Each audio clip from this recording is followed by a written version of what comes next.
அழகிய அன்பு சேனலுக்கு உங்களை அன்புடன் வரவேற்கிறேன். இந்த வீடியோவில் என்ன பார்க்க போகிறோம்னா 3 வித கனவு பற்றி தான் பார்க்க போகிறோம். வாங்க வீடியோக்குள்ளே போகலாம். முதலாவது நம்ம ஒரு இடத்துக்கு போயிருப்போம், புது இடமா இருக்கும். ஆனால் அங்கே போன பிறகு நம்ம பார்த்தா எல்லாமே ஏற்கனவே பரிச்சயமான இடமா இருக்கும். நம்ம செய்கிற ஒவ்வொரு விஷயமும் ஏற்கனவே செய்தது போல் இருக்கும், ஏற்கனவே வந்தது போல் இருக்கும். எப்படி நம்ம பார்த்தோம்னா இது நம்ம கனவுல ஏற்கனவே எப்போவாவது நம்ம கனவுல வந்திருக்கோம். ரெண்டாவது கனவு என்னன்னு பார்த்தீங்கன்னா, நம்ம எங்கேயோ ஒரு இடத்துல மாட்டிக்கிட்டு இருக்கிறது போலையும், நம்ம தப்பிச்சே வர முடியாத மாதிரியும், யாரோ நம்மளை துரத்திக்கிட்டே இருக்கிறது போலையும், ஒரு நாள் முழுக்க எல்லாரையும் கூப்பிட்டும் யாருமே உதவி செய்யாதது போலவும் இருக்கும். அந்த கனவு நைட்டு ஃபுல்லாக நம்மளை ரொம்பவும் தொந்தரவு செய்யும். மறுநாள் நம்ம எழுந்து பார்க்கும்போது அடடா இது கனவா அப்படின்னு நமக்கு தோணும்.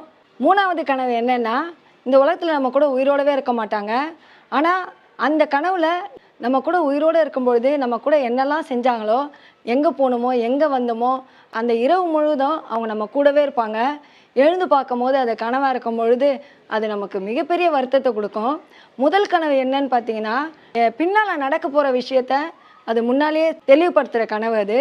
ரெண்டாவது கனவு வாழ்க்கையில் நடக்கவே கூடாதுன்னு நினைக்கிற கனவு. மூணாவது கனவு என்னன்னு பார்த்தீங்கன்னா, ஏன் நடந்தது அந்த கனவு, உண்மையாகவே இருக்கலாமே அப்படின்னு நமக்கு தோன்ற கனவு. திருக்குறளில் 1213 இந்த குறள் ரொம்ப அழகாக சொல்லியிருக்கோம். நனவினால் நல்காதவரை கனவினால் காண்டலின் உண்டேன் உயிர்.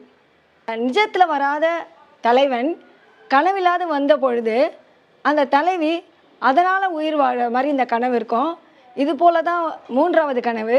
நிஜத்தில் வராத ஒருத்தர் நம்ம கூட கனவில் வரும்பொழுது அதற்காகவே நம்ம உயிர் வாழ மாதிரி இருக்கும். நீங்களும் உங்கள் வாழ்க்கையில் இது போல் கனவு கண்டிருந்தீங்கன்னா இந்த வீடியோ கீழே உங்கள் கமெண்ட்டை ஷேர் பண்ணுங்கள். இந்த வீடியோ உங்களுக்கு பிடிச்சிருந்தால் லைக் பண்ணுங்கள், கமெண்ட் பண்ணுங்கள். மறக்காமல் அழகிய அன்பு சேனலை சப்ஸ்கிரைப் பண்ணுங்கள். மீண்டும் சந்திப்போம்.